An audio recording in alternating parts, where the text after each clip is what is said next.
Hey guys, I'm Sankalpita and you're watching bookGeeks India, and in this video I bring to you my August reading wrap up.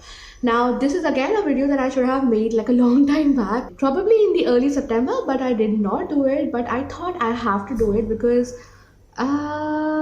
you guys expect me to, right? Please say you do. Frankly speaking, considering like all the months that I've passed in this year, August was not such a great reading month for me. I did want to read a lot of books, but I did not end up reading all of them. So I read only 5 books in the month of August. And out of these also, the majority books that I read were actually projects that had come my way in the month of August. So do not judge me for it, guys. A girl has to live, a girl has to survive. And so here I am talking to you about all the books that I read in the month of August. Starting with book number 1, which is Coast Forest. Okay, very honestly, out of all the books, I think this was the best book that I read in the month of August. This is, I am not able to pronounce the name correctly, so forgive me for that.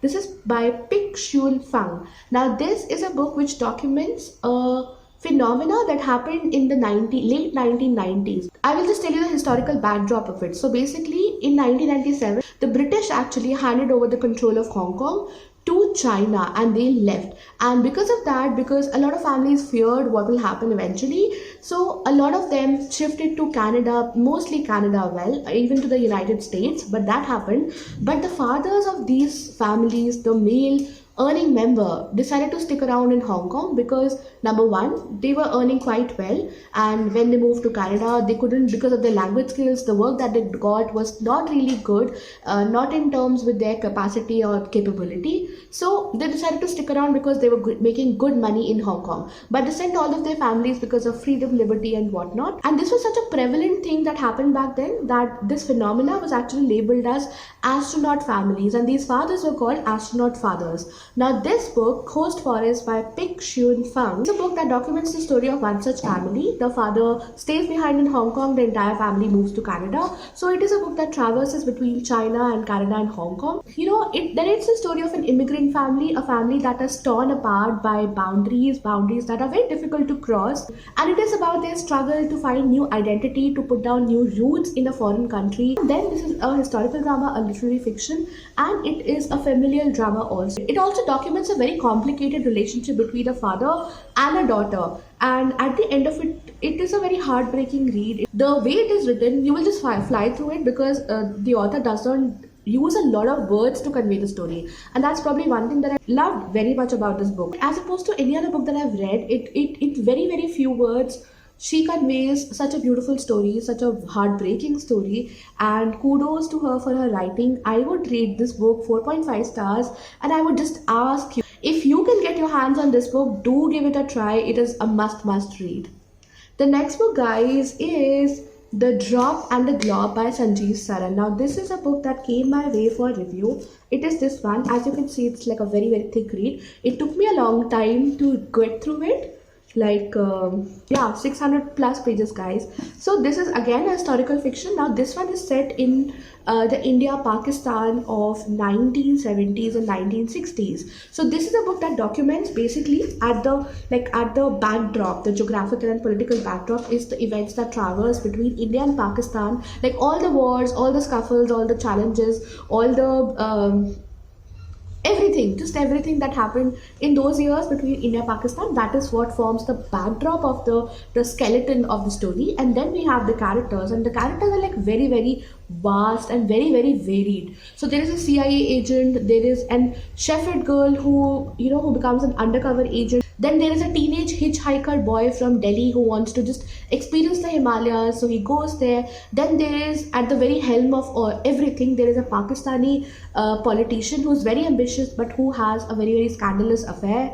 And then there are a lot of people, just a lot of people. So there are just so many things in this book, and it's a character-driven story, and a very long one. So if you want to check out my detailed review of this book, you can go and check it out on my blog. I will put the link down below, and just go and have a look. The third book that I read was a Kindle book, and this is called Bubbly Ki Flying Auto by Anuj Tikku. Now this is a book which documents the story of, it's a short read again, it's like I think around 120 pages. So Bubbly Ki Flying Auto talks about this guy called Bubbly who comes from a poor background. Basically, he was not that poor at the beginning, but his dad's business goes into a lot of loss, because of which he has to cut short his education and make ends meet by being an auto driver. But Bubbly stumbles upon the biography of Elon Musk, and he takes a lot of inspiration from it, so much so that he wants to do something different, something very, very challenging that no one has attempted before. And he decides to make a flying auto that will just reinvent his dad's business, make it from like zero to a hero, if you know what I mean.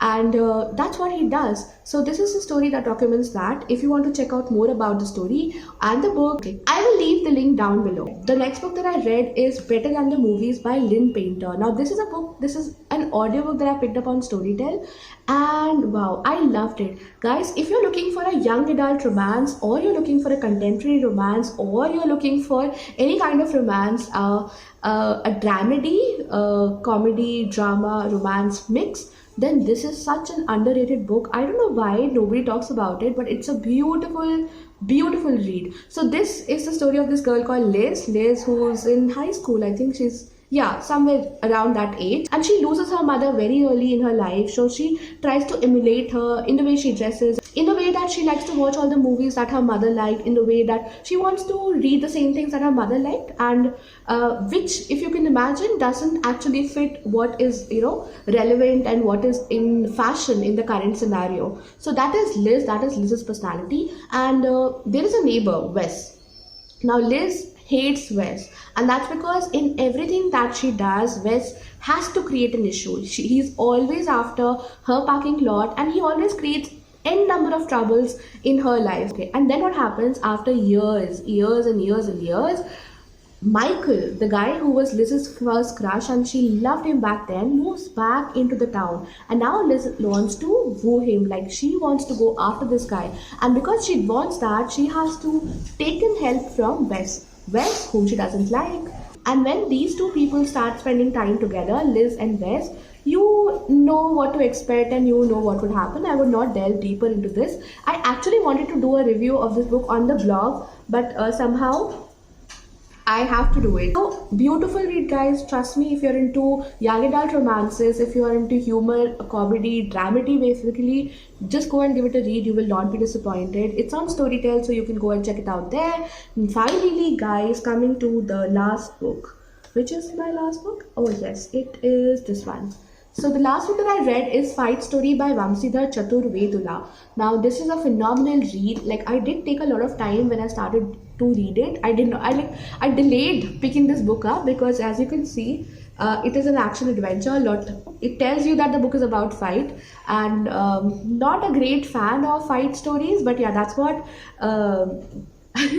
that's why I delayed it probably. But yeah, let me tell you that this is a phenomenal read. I loved reading every bit of it. So basically, this is the story of these two people, Kartikeya and Veerbhadra. Kartikeya and Veerbhadra come from very, very different backgrounds, entirely like stark opposite backgrounds. One is rich, one is poor. One is privileged, one is underprivileged. One is a born fighter. He has like that strength and that acumen to fight like the champion of champions. And another one, though he has a lot of fighting in him, he is trained to be the best fighter in the world. So two different people, and they set out on two different stories, two different paths. And when you read this book, you will know that there are two different stories. It is like reading two novels in one story. So that's how like different their stories are, that's how different their paths are, and they move in opposite directions. Stories are going very, very different, and in the end it all comes together. Like, they converge towards one single end, and that's just beautiful. Like, the way it is orchestrated, it's just phenomenal. And what I like about this book is that it is about fight story, so it's an action adventure drama. A lot of it is inspired from mythology. Well, not a lot, I would say like some part of it. And then it is very philosophical at a certain level. So if you delve deeper into it, it's not just an adventure story. It's entertaining, yes, but it's also philosophical. And the way fighting is written about, like, fighting is mentioned in this book as an art form. Fighting is a tapasya, it's a sadhana. And yeah, I loved reading it. I loved reading every part of it. So guys, these are the 5 books that I read: 2 hard copies, 2 Kindle versions, and 1 audiobook. And that was all of my reading in the month of August. Like I said, I Did not read as much I wanted to, but yeah, I'm sure, I am very very sure that September would be much better. Please wish me luck, and I also wish you luck. May September be the best reading month of your life. And that's it from me in this video, guys. If you want me to, just put a review of any of these books, just let me know. In case I have like already done 3 reviews, other 2 if you want me to do, let me know in the comments below, and I'll be happy to do that for you. And until the next video, which will be pretty soon. Bye.